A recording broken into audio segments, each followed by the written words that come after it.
right, guys, welcome back to Establish the Pass podcast, presented by Clutch Points. I'm your host, Blake Lovell. With me, as always, my co-host, Dylan Reagan, back here to pick our games for Week 8 in the NFL. Our picks to this point, Dylan, I don't know if we have our season standings updated yet, but there are some interesting trends, and we will get to a couple of those here in just a minute when it comes to our betting locks and our upsets, I think. But we're going to start, as always, with our games of the week. And a lot of games on the schedule this week with only a couple teams on the bye. So we jump in with 2 games of the week. And there's a similar theme here, too, isn't there? Because we're going to start with our first one, which is going to be the Ravens at the Bucs. Of course, that's the Thursday night game. A very high-profile Thursday night game, it feels like, for once here. And the Ravens are a point favorite here in Tampa. And this is one where, Dylan, I'm going to theme this. This is Last Stand Part 1, and we're going to get to Last Stand Part 2 here in just a second. But the Bucs are in a very, precarious spot here. They kind of have their backs against the wall. You feel like they've got to find a way to win this game. And so I'm going to pick them to do that. Oh, but man, that offense looked bad against the Panthers, and we know what Lamar Jackson and company can do when they're clicking. I'm picking the Bucs here, but there's a lot of hesitation, as you can tell, and I think it's me trying to hold on to my Super Bowl pick, but knowing, as things stand, I don't think there's any path to the Super Bowl for the Bucs. And I mean, I'm going to pick them, but man, if they lose this game, they go to 3-5. It's a tough one. I mean, it's a game I'm really excited for. I mentioned it kind of on the last episode. I feel like, there's so many teams we're still getting to know it's a continued theme. It's not just us saying it's no one really knows who's really a complete team, who's really good. And we haven't seen the Ravens play a complete game start to finish. I do think, given some of the things that we saw the Panthers expose with their ground game, that there maybe are some concerns facing a Baltimore team with a very varied rushing attack and what they're able to do, although they've passed the ball pretty well this season overall. I think the bigger thing is Tampa Bay's offense still has not run the ball well at all, and it allows this Baltimore team that has struggled at times with their pass rush to really pin their ears back and kind of go after this front with Tampa Bay that, as much as Wirfs has been great, the overall line has not lived up to lines of pass for Brady here in Tampa Bay. Right now, Baltimore's defense, for example, 8th in pass defense DVOA, 23rd in rush defense. So it's not a great matchup for Tampa in those respects, but the Ravens always find a way to play these close games we've been talking about. They're the new Vikings in terms of just another purple team that every week is putting their fans through a lot of stress, and while they've won more games than not, just barely, obviously, with their record of 4-3. So an important game for them. I mean, as much as it's the Bucs and the Packers are in this spot, I mentioned with our next game after this, they're in a tough need to win now kind of mode before falling too far back. They're still in the NFC, and I almost, you're looking back just to what happened with the Ravens last year when they missed the playoffs, you could almost say they're in a spot where they need to continue to win these kind of games. I feel like if they fall too far back with teams like the Jets at 5-2 and a number of other contenders that have kind of stayed in the mix for the AFC, I just think that race is going to be really tough. So there's a lot of pressure on both teams. I wish this game was on maybe a Sunday night instead of a short week, but maybe we get a pretty entertaining matchup here between two teams that I really think they both kind of need to win. I'm going with the Ravens with my pick, but I think it's probably going to come down to a field goal on either side. I got definitely a little spooked by what we saw from the Bucs offense throughout that game against the Panthers last week. Well, it's time for Last Stand Part 2, because in our other game of the week here, I have no doubt, Dylan, that throughout the history of our podcast, this is the highest spread for any game of the week we've ever picked. But there's a reason for it, because Last Stand Part 2 goes to the Packers, who are on the road in Buffalo against the Bills. The Bills are 11.5-point favorites in this game. I believe first time Aaron Rodgers ever been a double-digit underdog. Going into a game, I don't think this line's moving below that before this game is played. So, boy, what an interesting thought that a potential Super Bowl matchup here in late October is now become an 11.5-point spread. But I think that speaks to both sides. I think it's the fact that Bills have been really, really good, as we've said. Yep. And I think it's the fact that the Packers have been bad. And you combine those two things together, this is what you get. There is no chance in the world that I'm picking the Packers here. I am picking the Bills to win this game. But even with what the Packers have looked like, I think the Bills can run anyone off the field, as we've said before, but I don't know why. I just get a sense that Aaron Rodgers is going to make this interesting. But when you actually dive into what we've seen from both teams, I wouldn't be shocked if this isn't interesting at all and the Bills come out and just beat them by several touchdowns here. Yeah, I'm hoping that doesn't happen. I hope we get a more entertaining game. Obviously, we put it here as our game of the week in terms of it almost was our Super Bowl matchup 2 years ago, both teams losing in the championship games. It was my Super Bowl pick last year, both teams losing barely in the divisional round.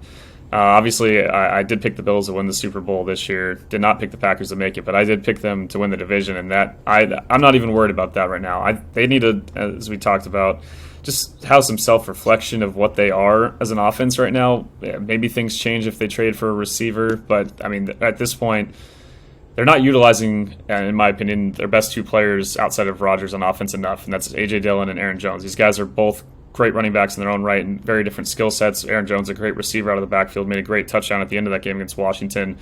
Do they commit to just being something along the lines of what we saw in the second half of that Detroit-Dallas game, where Dallas is like, all right, the passing game's not working, let's just use our two workhorse backs, use our offensive line, and go to work. It's not going to be easy against a Bills defense that, in terms of this week, I wouldn't say that even winning this game, I'm picking the Bills, obviously, and I almost made this a lock, which is kind of crazy with the high spread. Again, it's a game of the week, but I am really curious to see how the Packers adjust, if they can stay in this game and be competitive with a Buffalo team that leading the league in DVOA, second in offense, first in defense. I mean, it's as bad of a matchup as you can get for any team in the league at this point, you could argue.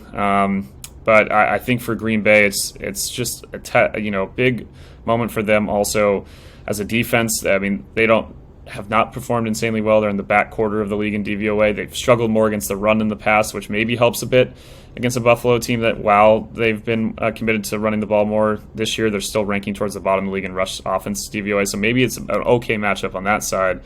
But it's really the flip side. I just want to see against this defense, what do the Packers have? Is this gonna be another just disappointing week, or are they gonna actually look inward at what they do have? Maybe things will change. Maybe the player will be traded for. But even if they did trade for someone, by the time this comes out or over the next couple of days, unlikely that they're gonna play on Sunday. So you're more looking ahead to later in the season. I just am curious, how malleable can they be because they've been banging their heads against the wall. It's just not working the last few weeks, and you're getting to a point, as much as I mentioned with the Tampa Bay, like, you're still in the NFC, you still have time to figure it out. You could probably go 9-8, 10-7, and still get in the playoffs. But 10-7 is not that far off when you already have 4 losses and potentially 5 this week against Buffalo. So I think watching them is going to be really fun. And also Buffalo just coming off the bye week. I mean, it's only their third home game, if I'm not mistaken, and they blew out the first 2 teams they played at home. So there's going to be a raucous atmosphere, I'm sure. I won't be shocked if they put a beat down on the Packers. I just hope that Green Bay has something within them to make this a close game at least. Yep, we will see. A very interesting line, to say the least, with these two teams and where they stand right now. All right, to our betting locks. We've not done great with these this season, Dylan. But we'll kind of explain here in a second of the trend that you are on, which may actually be good for people in terms of betting locks.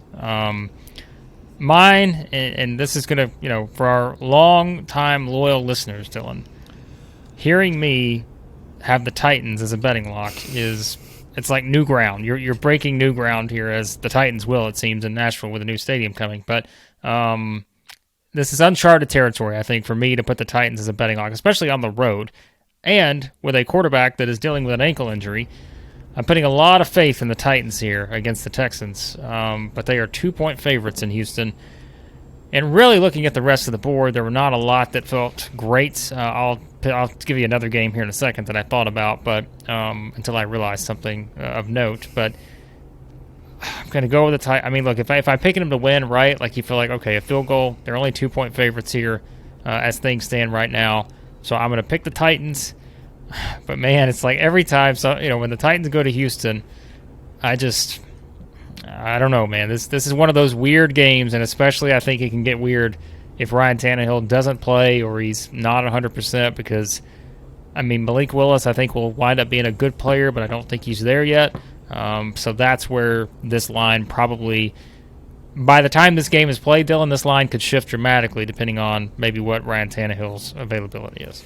Yeah, absolutely. I still think Tennessee's a much better football team. I don't think we've seen Houston have the same fight as they did portions last season. Maybe that will change over the course of the year. They did battle with Denver, but as we've seen with the Broncos, that's not saying anything. A lot of times in these kind of games, I look at what team has, like if in a game where it's two teams that are kind of shaky, but does one team have one really good unit? I think the Titans' defense has come along really well. Right now, Houston ranking at the bottom of the league in DVOA, just overall, that kind of shaky on both sides. But then you have a Titans defense that has shut down the run, something that is really important to what Houston wants to do as an offense and has tried to do. And at the few times they've had success, when they almost came back against the Chargers, for example, was a lot of Dameon Pierce getting things going on the ground. I don't know if that's going to be able to happen against this Tennessee defense. I just don't know if it's the best matchup on that side. And to the point of the if Tannehill plays and everything there, I still think that the Titans have done some interesting things in the last couple of weeks running the ball. It hasn't been pretty, but they're the better team. And so, yeah, I'm picking them to win, obviously, and I'm with you. I mean, with this low of a spread, like, they should be able to cover. They're probably most likely going to win by at least a field goal here.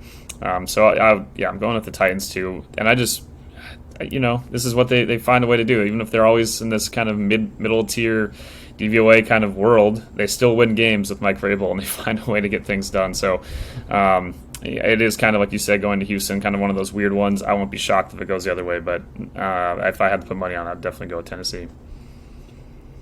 All right, now to Dylan's betting lock, which, Dylan, you've made people a lot of money if they picked against you on the betting locks, and I think this may be a first as well, because I don't remember you ever betting locks-wise, picking against the Rams, but you're going to do that here because you win either way.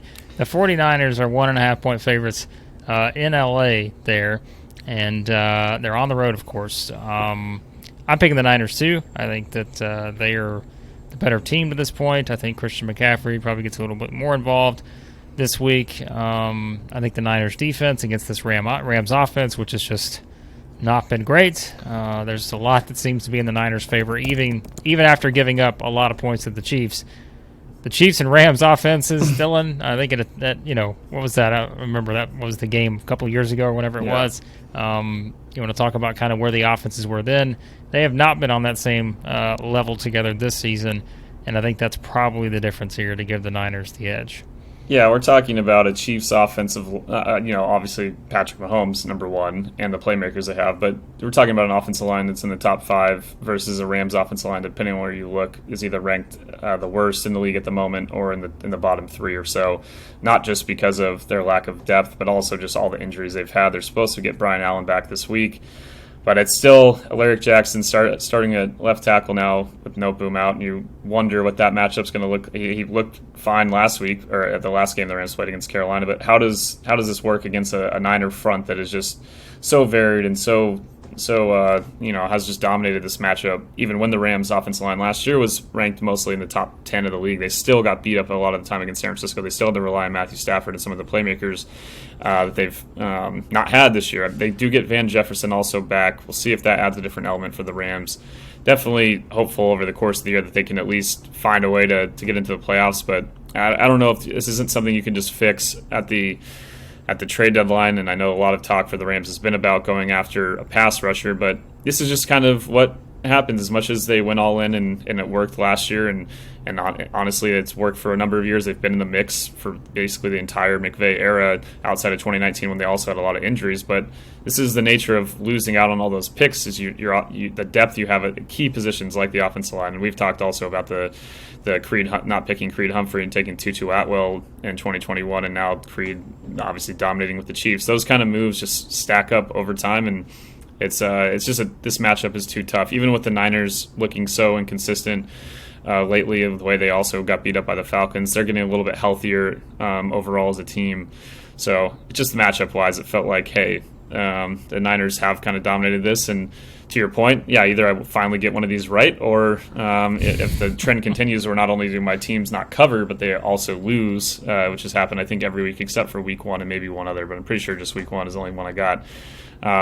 So I like you said, I win either way. I at least get a pick right, or I get my team winning. If they somehow if the Niners win by 1, then I might as well just give up on this section. It can just be the Blake's betting, and I'll just kind of sit over here muted, and then we can kind of move on to other stuff. Well, you say that, I'm picking the Titans, so let's not get carried away and act like my betting locks here are a thing of beauty, because I wouldn't be shocked if Titans lose this one. But all right, we'll see. You win either way. All right, the upsets, which have been a little bit better for us, and one of the reasons why is we have leaned into the New York teams. And Dylan, I know last week I jumped off the bandwagon, although I think I picked, who did I pick last week? I don't even remember. I can look it up. May have been the Jets. I think it was the Jets. I went back to the Jets last week, I'm pretty sure. That was against the Broncos. I'm fairly certain that's right.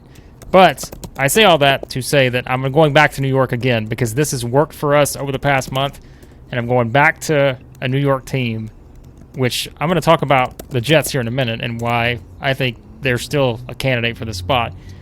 But the bigger underdog is the Giants, the 6-1 New York Giants, who are on the road in Seattle against the surging Seahawks, who are 3-point favorites in this game in Seattle. So getting the home field edge here. I apologize to the Giants. I went with the Jags last week. I said I think this is the spot where they fall. They didn't. I feel like this is a worse matchup for the Giants than the Jags was, but I don't care. I'm going back to the Giants here. I am not going to doubt them again until they lose, and I think this may be that spot that it happens. But you know what, Dylan? I have to kind of go back on what I did last week, and so I'm going to pick them to beat the Seahawks here. But somehow, some way, this is one of the most interesting games on the entire slate. Yeah. And if you'd asked me that 8 weeks ago, I would have said you were crazy, thinking that this could be potential game of the week type candidate too right here. Yeah, it's crazy. It honestly probably we should have maybe put it up there, because in terms of games I'm most excited about, it's right there at the top of the list with the other ones we mentioned. To your point, yeah, we both had the Jets last week. We got that one right. I had the Giants, and I said last week almost exactly what you just said, where you're not going to doubt them until they lose. But here I am doubting them. I'm picking Seattle, another team that I've also quite a few times picked against. I'd like to see my record with them. I've won some, but a team that, I said it kind of in the last episode. Geno is one of the more accurate QBs in the league right now. He's running the offense exactly as Waldron wants him to. He's making all the throws. He's not forcing things. He's not trying to be a hero in a lot of spots. They're running the ball well. I mean, everything on that offense is clicking. I do worry about the defense still at the end of the day. Obviously, over the course of the season, I don't know if they'll stay in this top spot. The NFC West suddenly a fairly mediocre division it's kind of become recently, but to the Giants' point, I still believe in that offense. I just think their defense still has question marks for me. And I know they've put up some decent games and point totals and everything, but still ranking really low in DVOA. I still think there's a chance they're not nearly as good as this team will be in years to come. We kind of talked about it in the last episode. I really believe in what Dable's doing with the culture and some of the key pieces they have. I think they're ahead of schedule for sure, and you could say the same thing about Seattle, but Seattle, unlike the Giants, is ranking really well DVOA-wise. The defense is more towards the middle of the pack. The offense is in the top 3 in the league right now. It's crazy to think about, but you watch them, and it's not surprising. They're doing it against some better teams. I know they did struggle with when they played San Francisco in some of their games this year, but I just think at home with the amount of hype that's going to be coming off that last victory going into this one, I'm siding with the Seahawks, and I know I'm going to regret it because it's going to be the Giants again, finding a way as they have all year. And I'm not.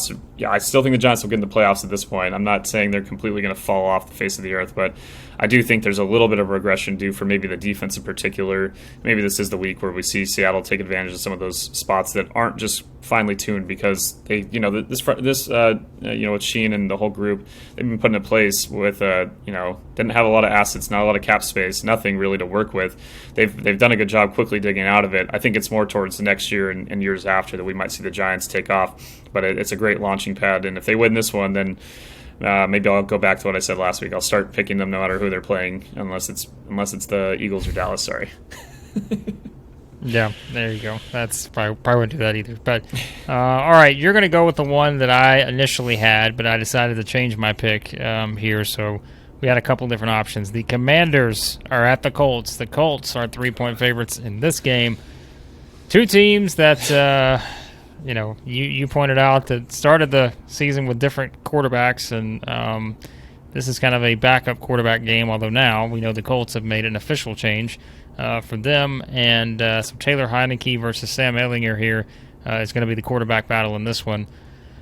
I would completely stay away from this game if I was betting on it. I'm going to pick the Colts, but like I told you, I mean, I initially had the Commanders my pick here, and who knows with this game. So it's a mess. I think it's going to be more of a fun mess than some of the other games we've seen the Colts play in at certain points this year. Maybe Ehlinger will look fantastic, and some of the things will be fixed with the Colts offense. I think this is deeper with the offensive line not being as strong as it's been in past years. Maybe I'm a little naive to think that Washington can replicate the Heineke success of the past week. They did have some lucky things happen against the Packers, but I'm going with the Commanders just in a game that I think is really at the end of the day a coin flip. Like you mentioned, should have been the revenge game for Carson Wentz. Instead, it's just the Heineke show again. Two teams that are ranking, I'm just looking it up right now. Yeah, Indianapolis, second worst DVOA team in the league. Washington at 27th.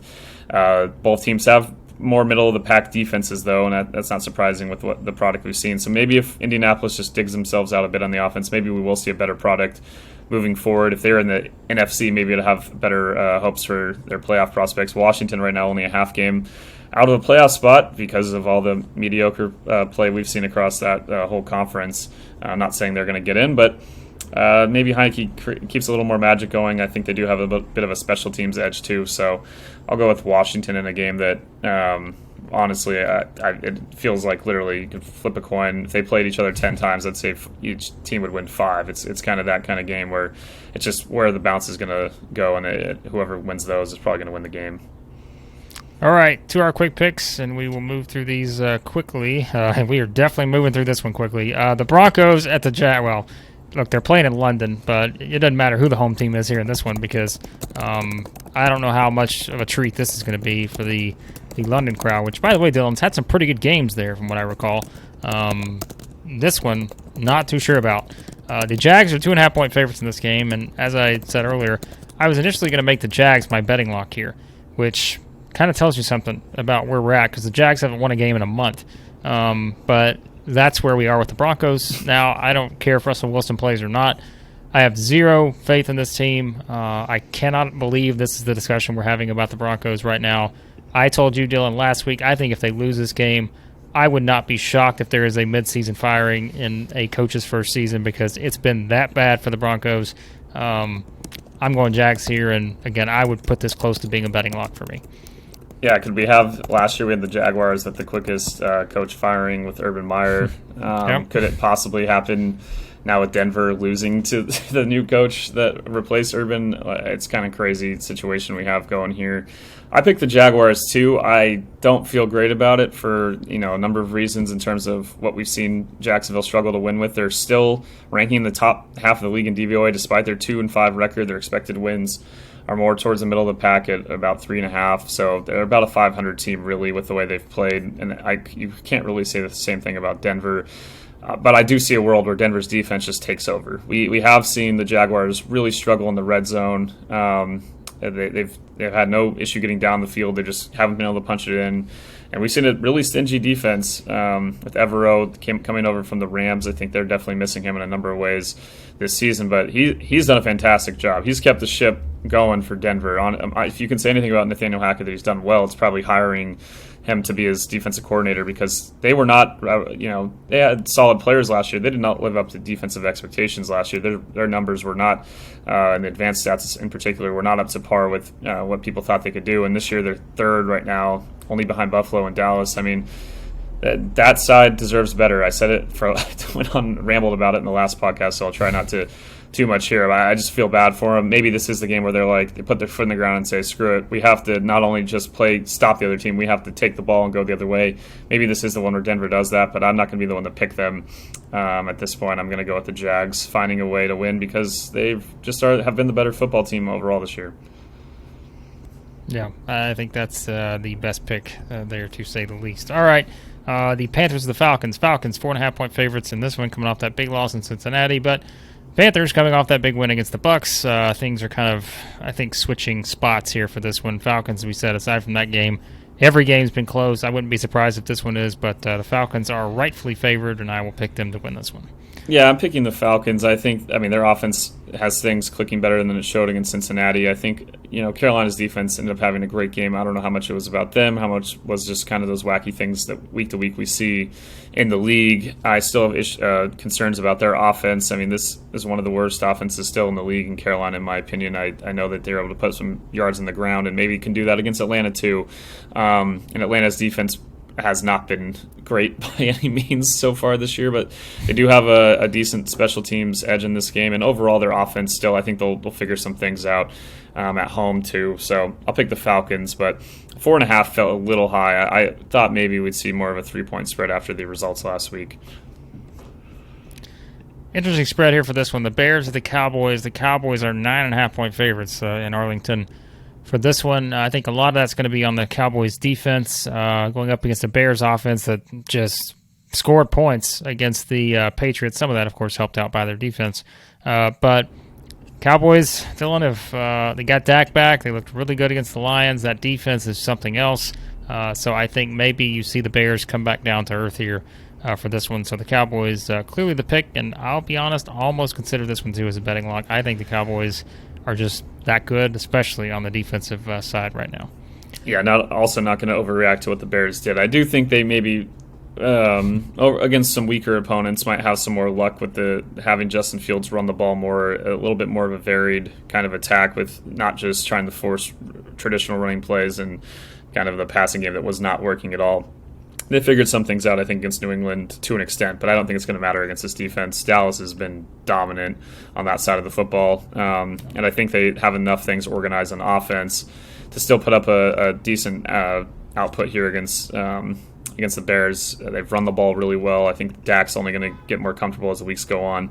Just, the spread may be a little bit high, but I won't be shocked if it's almost exactly the same score that we just saw a week ago with the Lions and the Cowboys. I could see something with the Cowboys struggling at first, but maybe getting into the 20s, and the Bears, as fun as it was last week, and maybe they'll figure some things out against weaker opponents. I just think Dallas's defense is too dominant of a unit to possibly have entertained an upset, but maybe they find a way to cover.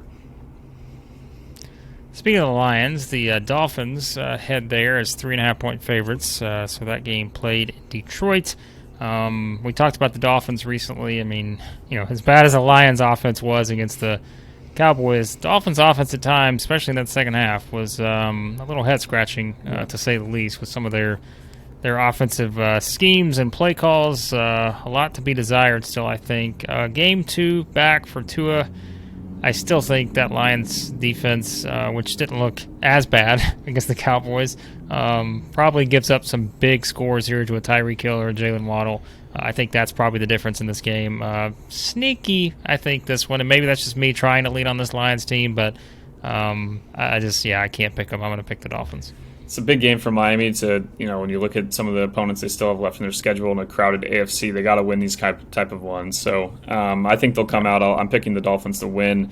I do think the Lions maybe have a bit more fight with their offense. I know they've been banged up there, and that has been tough, and maybe they have regressed actually to closer to what they're really going to be. But they played two really good defenses. I know the Dolphins have been solid at times, but they're not a dominant defense like what we saw that week against the Patriots with the Lions, and then last week with what they faced in Dallas. I think they'll have some things in the passing game opened up. I don't know if they're going to be able to run the ball well, which doesn't allow them to take advantage of their best skill set with their offensive line. So I do wonder if it's a great matchup for them on defense, or for with the Dolphins defense, and how the Lions offense lines up in this one. And I think that things were a little bit funky last week, like you mentioned, and weren't great at times in the passing game for Miami. But again, we talked about how Tua hadn't practiced and getting back into the scheme of things. They're still at this point, even with that game, racked up and not their best performance throwing the ball. They're still third in pass offense DVOA in the total on the year itself. That's including the games without Tua. So I think they're going to figure some things out. I think they'll put up some points, and I think the Dolphins will win and probably win by at least a touchdown here. Cardinals with the Vikings, 3.5-point favorites, Minnesota there, in Minnesota. Could be a sneaky good game here, too.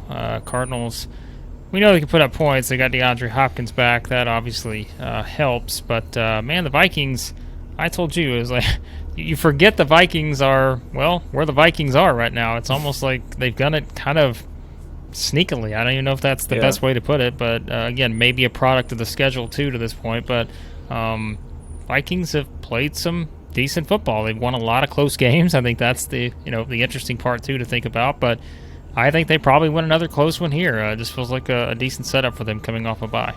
Yeah, like you mentioned with Hopkins, it becomes a bigger hurdle for a Vikings team that still has not played fantastic given their record. I think they're.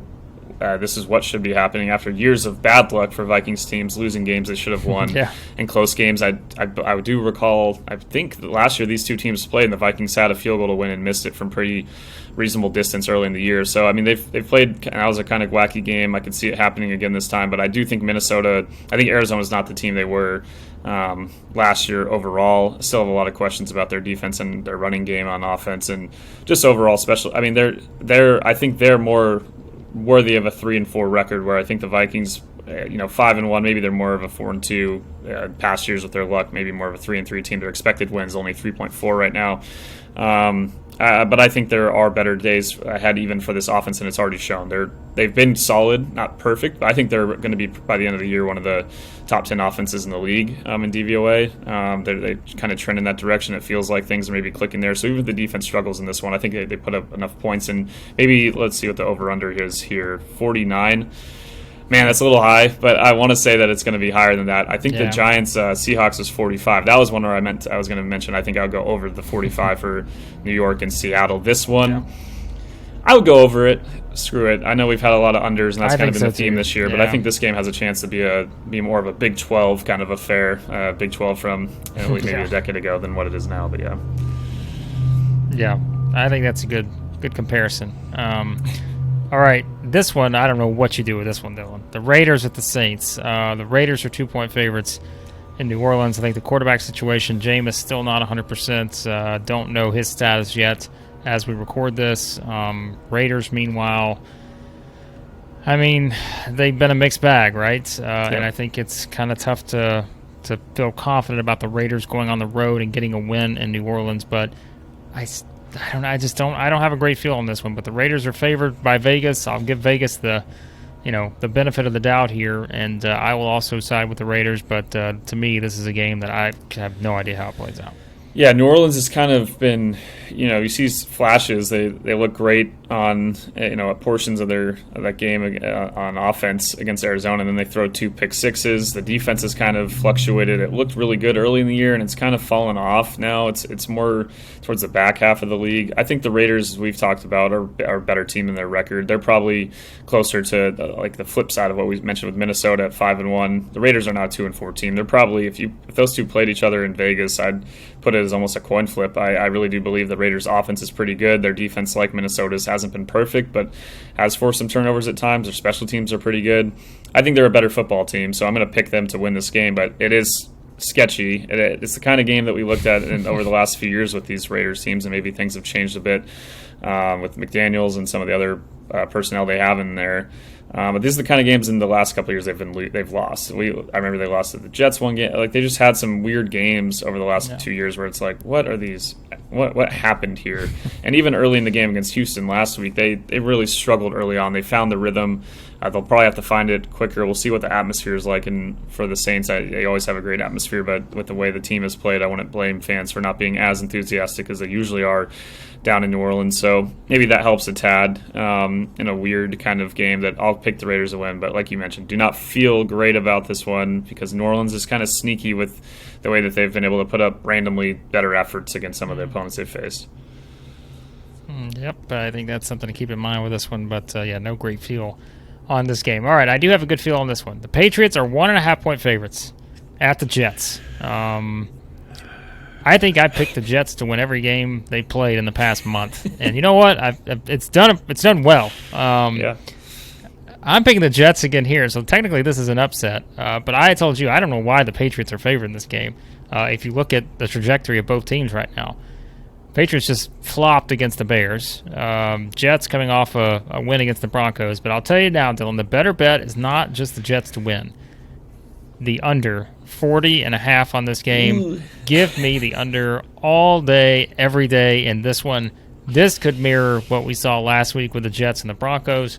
I don't think there's a lot of points scored here. Even though the Patriots gave up a lot against the Bears, the Jets' offense is not that intimidating. Let's call it what it is. Maybe James Robinson helps that moving forward, but I just think this is a low-scoring game, and I think the Jets grind out another one with their defense. Yeah, it's an interesting one and a really big turning point game for both teams. These teams also play, I think, 2 of the next 4 weeks with the bye for the Jets. Yeah. In between there, it's a really big moment for seeing the separation in the standings, and just for a Jets team that feels like they're on the rise and feels like they're starting to build something. It is really tough to lose Breece Hall, and after we recorded last time, I think it came out later on Monday that Elijah Vera Tucker's out for the year too. That's a huge loss. Not a guy that you're going to be able to replace as easily, and I think, and not that even James Robinson can do what Hall was able to as he started to kind of really take off. But I do like this defense for the Jets. I thought I liked the defense for New England until they had an awful effort last week. I know the offense didn't put them in too many great positions, but New England has, if they have on their defense, they've struggled, and maybe it was something I should have looked at when I made New England my betting lock, but they really have struggled against the run. If there is one part, and I might have mentioned it in our preview of that game, but that is something that one part of New England's defense that just has been a struggle, and I think we're going to see a really run-heavy, and that's, again, the importance of Elijah Vera Tucker, and maybe things do change without him and Hall, but I think there is an opportunity there to be exploited, whereas the Jets' defense is much more balanced. They're more in they've been great against the pass, but also solid against the run, solid enough, where I don't know if New England can, kind of like what they did against the Bears. I wonder what their offensive attack is going to look like. I don't think they can just bully these guys up front. This is not the Jets teams of old and even of last year. So I'm picking the Jets to win. Just it'll be a little more fun, I think, to want them, just even if I'm not overly rooting for them, just because of my picks, wanting them to win, than New England. Maybe New England. This is one of those classic Belichick games where we've seen this over the years. Jets fans know that he a lot of times has something special cooked up for them. Maybe something comes along with this offense. But it has been, outside of the game against the Lions and some other weaker opponents New England's faced, they have not looked great on offense. So I'll go with the Jets just having enough and being maybe conservative enough with their game plan and how they attack, with a running attack that has been pretty solid overall over the course of the year. Maybe that is one other weak spot they can kind of take advantage of. And man, that we're both picking the Jets here. We're talking about a 6-2 Jets team. I don't think this is exactly. I've seen some people say, are the Jets this year's Bengals? I don't agree with that necessarily. I think you look at the difference in the skill, the receivers, different in style and for quarterback. Sure. Yeah. Very different style, but also just the difference in the quarterback position in particular. Zach Wilson didn't look fantastic last week. I do wonder still about overall what his the trajectory there, but I do think the Jets, at least as a team, in terms of a surprise team that went from one of the worst in the league to making the playoffs. Clearly, they're right there. If they're at 6-2, they're in the conversation. You can look at their schedule and find, if they get the 6-2, you can probably find 4 more wins out of their last 9 games. And we're looking at 10-7. That's usually been enough to get in the postseason, even the AFC. Jets could be 6-2, Giants could be 6-2, or 7-1 coming out of this weekend. Crazy. So something to think about. Definitely wild. The Steelers are at the Eagles. The Eagles 11-point favorites in Philadelphia for this one. I didn't even think hard at all about this one. I think the Eagles are the pick. I don't have any confidence in the Steelers offense right now. And I, quite frankly, even if they were to slow down the Eagles coming off a bye, I just don't see it. I don't think they can score enough points. So give me the Eagles here. And honestly, probably win this by double digits, although I didn't want to make an 11-point one my betting lock in this scenario. That's the reason I shied away, too. I thought about it, but I was like, can I really do that? Is that a little disrespectful? to the Steelers that have played. They stayed in that game. They're only coming 2 weeks off beating Tampa, even though with Tampa's struggles. But yeah, this game, ESPN's Football Power Index has this as one of the biggest mismatches of the week, right up there with Bears Cowboys. So I mean, that tells you kind of how they look at this. Coming off the bye too, a fresh team, a team that has beaten good opponents, obviously at 6-0, but they've also really bullied teams that are on the worst half of the league. So I see them. This isn't. There's been some fun over the years games between these two franchises in Pennsylvania. A lot of years where they're both pretty good throughout the 2000s, but I don't see this being the case. I see the Eagles' defense feasting, probably forcing a few turnovers. Their offense is just too varied, and unlike a lot of teams in the league right now that don't know their identity, I feel pretty good about Philadelphia's knowledge of who they are on that side of the football, both passing and throwing the ball. So I think they're going to cruise to a win here. And then there is the Bengals at the Browns. The Bengals are the favorite in this one. 3.5 is the spread. Yeah, I mean, this is kind of your divisional, mid-season AFC North type matchup. Wouldn't be surprised if it's close. We talked about kind of the impact of Njoku being out for the Browns and their passing offense, but we know they can run the ball. I just think the Bengals, as we said, have kind of started to figure some things out, and that's kind of a good spot to be in. So I think they find enough offense to take care of business here. Yeah, this is a matchup that hasn't really gone Cincinnati's way a lot lately. They've lost 7 of the last 8 matchups here, including every game in the Joe Burrow era. I don't believe he played just one of them. The last Week 18 game with the Bengals already had wrapped up the division, but he did play the other ones early in the season in his rookie year, and then also the loss where they got demolished in November of last season against a Browns team that's obviously very different than that one. But I still think they have a great offensive line. I still think there are some matchup things that the Browns can do well. I think the Browns overall are a team that, I don't think they're good, but I don't think they're as bad as their record might indicate to you. Looking at total DVOA, they're at 15th right now with expected wins at 3.7, closer to a 4-3 record really than anything. The offense is still in the top half of the league, still going to be able to run the ball well. I think they do give the Bengals defense some problems, and I know it's in Cleveland, but Cincinnati's defense honestly looks better than last year. They're ranking better in a number of different ways. And I just wonder for Cleveland's offense, if they have to pass to keep up with Joe Burrow, I don't think they can do it. Their defense has been bad. And I think that is one thing with Cleveland that I did not expect. I was hoping that they would start to they have a lot of talented players, but it just has not come together. The cohesion's not there. They struggled against the run. They struggled against the pass. They're one of the bottom 5 defenses in the league in DVOA at this point. They're not expected to get much better over the course of the year. And I think we just saw what Cincinnati did to a Falcons defense that also has similar issues. I think there's a chance that Joe Burrow and this offense has figured some things have clicked, and maybe this is my runner-up almost outside of your betting lock. I might have gone with that as well. But I think Cincinnati here, I feel pretty good about the direction they're going. I think for the Browns team, it's just also it is tough to keep. The way they've lost some of these games, they feel like they're better, but it's just the schedule, as we talked about for the Browns, gets way harder now, and it's just got to be demoralizing, some of the results they've had. And I think this is maybe a knockout blow when Cleveland really does start looking ahead to next season. Maybe I'll be wrong, but I think the Bengals are starting to figure things out on both sides and have a chance. The defense has been solid all year, but the offense has another big performance. We're looking at a Bengals team that maybe we start to talk about slightly under that. We have the Bills and the Chiefs definitely up here and some at the top of the conference and top of the NFL arguably, but maybe the Bengals fight there with another dominant performance that they sit at 5-3 at almost the midpoint of the season, or basically the midpoint now that there's an odd number of games. I think you start putting them back in that conversation just because the defense has not regressed as some people thought they might, and I think the offense is really starting to figure out their identity better, and maybe this will be a big game to kind of show that off again.